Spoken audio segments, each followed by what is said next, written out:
Aurélien Février, bonsoir. Bonsoir Anastasia. On débute par les demi-finales de basket, de play-off de basket. Ouais, avec chez les dames le début des matchs allés qui sont donc déroulés ce week-end et un avantage pris par le BCM et le Fuselips de Cavani, les deux finalistes de la saison dernière qui ont remporté donc leur premier match de leur série respectivement face au Magic Basket de Passamenti et face au Golden Force de Chiconi. On voit ça avec Abdullah Damala, Jaidi Maolida et Daniel Abdou.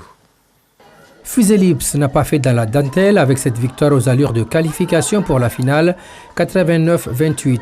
Les joueuses d'Emeline et Richaud ont fait le boulot sur le parquet du Golden Force, terminant avec un écart de 61 points qui paraît abyssal avant le match retour dimanche. Nous, notre force, on veut que ce soit la défense. Donc du coup, on a des défenses qui sont très précises. On va à la pression, on va faire des prises à deux, on va fermer les ballons. Et une fois qu'on arrive à faire ça, généralement, on a le match en main. Emeline Erichaud était là le lendemain pour assister à l'autre demi-finale. La logique est également respectée. Le BCM l'emporte sur le parquet du Magic Basket de Passamenti. Un succès 63-54. BCM comptait pourtant 20 points d'avance à la pause, bien amené par Elisa, meilleure marqueuse de la rencontre, avec 21 points. À la reprise, je pense qu'on a un peu pris trop de confiance, donc on s'est laissé aller. On a essayé de tourner par rapport aux jeunes cadettes pour qu'elles puissent aussi acquérir un peu l'expérience. Donc je pense qu'on s'est laissé aller et l'équipe adverse a pris confiance en elle. Le Magic va se réveiller après la pause, faisant fondre l'écart au score, sous l'impulsion notamment de Sania Toumani et ses 17 points. Un réveil trop tardif qui ne permet pas aux Vertes de faire douter les championnes en titre. On les a laissés marcher et nous, si on marche, on ne peut pas jouer. Et cette équipe-là, si on marche, on ne peut pas les embêter. C'est pas possible. On a réussi en deuxième mi-temps, heureusement, à se remettre dans notre plan de jeu, à courir. Et on a vu qu'en courant, on pouvait les embêter. Le Magic Basket tentera dimanche de courir de nouveau pour inverser la tendance au baobab.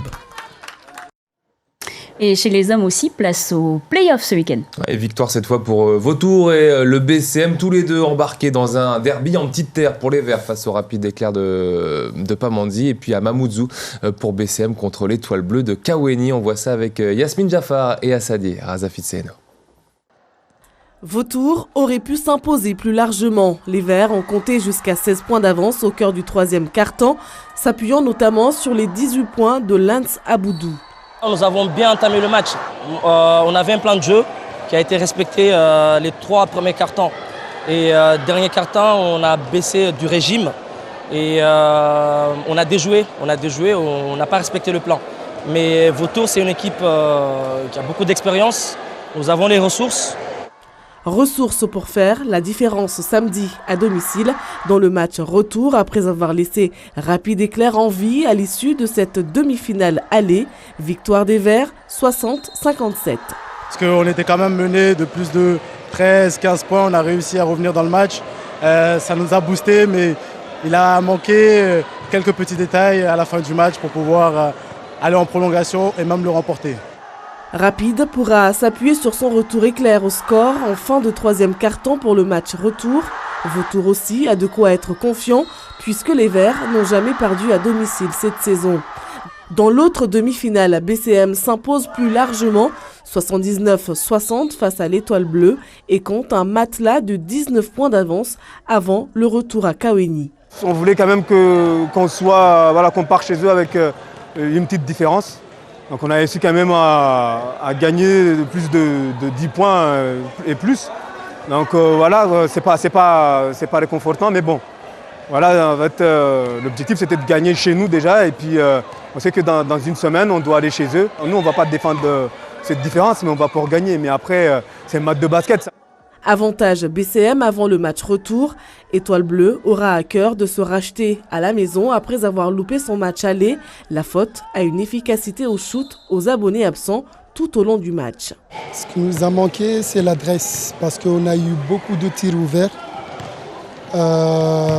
C'est nos shooters qui ont eu quand même ces actions-là et pourtant c'est pas rentré dedans. Je pense que si ça s'était rentré dedans, l'écart ne serait pas à ce point-là. On peut le faire, je connais mon équipe, on est capable de le faire et on va le faire, Inch'Allah, si Dieu le veut. Réaction attendue pour Kaweni ce samedi à domicile. Et on poursuit cette page sport en prenant la direction de Sakouli. Ouais, étonnant, mais à Sakouli, il y a du sport, du coup, du beach volley avec nouvelle étape du championnat féminin qui se déroulait ce dimanche. L'occasion pour nous de faire une revue d'effectifs de cette discipline qui sera présente aux Jeux des îles cet été à Madagascar. Ismaël Mohamed Ali et Bibi Mariam Alidi. Monter au filet pour préparer au mieux les Jeux des îles de l'océan Indien, voilà le but du Niamba Beach Volley.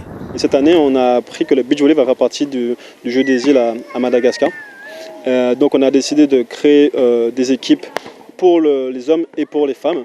Du coup là il y a certaines des femmes qui jouent actuellement, qui vont participer potentiellement aux Jeux des îles en août. Discipline qui a pris son envol il y a maintenant 3 ans dans l'île, le beach volley compte désormais 130 licenciés. Une progression locale éclair qui l'amène désormais à envoyer pour la première fois des sélections aux Jeux des îles de l'océan Indien.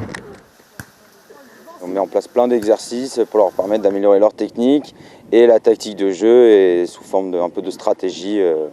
40 joueuses sont là avant tout pour se disputer la suprématie du territoire. Elles sont issues des 4 antennes du club de Niamba Beach Volley, c'est-à-dire des formations de Bandrélé, Majikavo, Mtsamboro et Petite Terre. L'occasion aussi pour les organisateurs de faire une sorte de revue d'effectifs. Déterminer qui parmi les 6 dernières joueuses encore en lice pour les prochains Jeux des îles pourra décrocher les dernières places synonymes d'intégrer la sélection de beach volley de Mayotte. Plus on fera de tournois et plus on sera habitué et moins on sera stressé lors des Jeux des îles, hein. C'est ça la clé. On essaye d'élever notre niveau, on est toutes très motivées, très impliquées et voilà, et on travaille la technique, la stratégie, le jeu d'équipe, tout ce qu'on peut. Réceptionner, défendre, faire la passe, bondir le plus haut possible et attaquer, les joueuses donnent tout. Mi-mai, on devrait connaître les 4 élus pour représenter Mayotte au prochain Jeu des îles de l'océan Indien.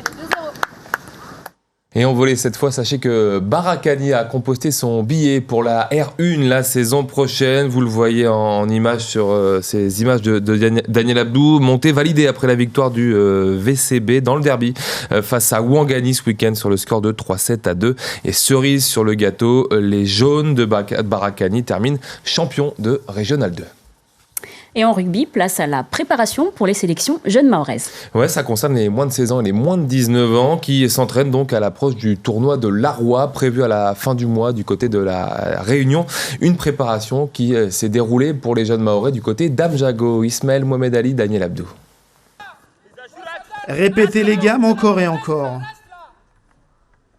Parvenir à réaliser le meilleur mouvement collectif possible, voilà le prix à payer pour ces jeunes de la sélection de Mayotte de rugby pour réussir un bel essai. On est en train de travailler sur la circulation offensive, sur tout ce qui est attaque et la prise d'information. Ces jeunes joueurs de rugby à 7 sont les meilleurs de l'île et représentent les sélections masculines U16 et U19 de Mayotte. Certains d'entre eux sont même issus du pôle espoir de la Réunion.